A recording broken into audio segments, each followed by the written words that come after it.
लाडकी बहीण योजनेत गोंधळ निर्माण झालाय। जळगावमध्ये अनेक लाभार्थी महिलांना खात्यात पैसे जमा झाल्याचा मेसेज आला, पण ज्या बँकेचा मेसेज आला त्या बँकेत अनेक महिलांचं खातच नाहीये अशा तक्रारी सुद्धा आहेत।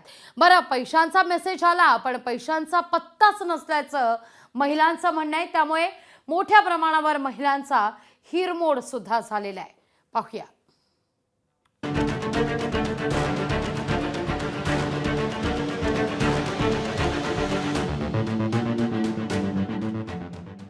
जळगावच्या या लाडक्या बहिणी पहा, यांच्या मोबाईलवर खात्यात 3000 रुपये जमा झाल्याचा मेसेज आलाय।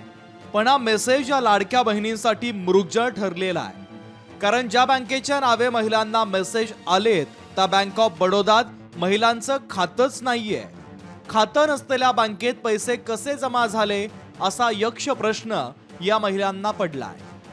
बडोदा बँकेचा आलेला आहे मेसेज 3000 रुपये, पण मी इथं दिलेलं नव्हतं। हे मग त्या बँकेत तुमचं स्वतःचं खातं आहे स्वतःचं का? माझं खातं नाहीच आहे त्या बँकेला। तुम्ही तपास केला? मी स्वतः खोललेलं नाहीये खातं, तर मी कसं काय म्हणणार मी खोललेलं आहे बुवा असं तिथं। तरी तुम्हाला तो मेसेज हा, आलेला तो आहे? मला मेसेज आलेला आहे। मुख्यमंत्री 3000 रुपये अकाउंटवर आले असं, पण आमचं बडोदा बँकेत खातं नाहीच आहे।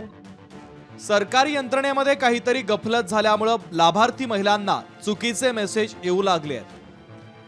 सरकारनं जळगावच्या या लाभार्थी महिलांच्या तक्रारीची तातडीनं दखल घेणं गरजेचं आहे। तसं न झाल्यास लाडकी बहीण योजनेचा लाभ घेणाऱ्या महिलांची फसवणूक झाल्याची भावना वाढीस लागण्याची शक्यता आहे। सुमित देशमुख, लोकशाही मराठी, जळगाव। लोकशाही मराठी ऐका, पहा, जागरूक रहा।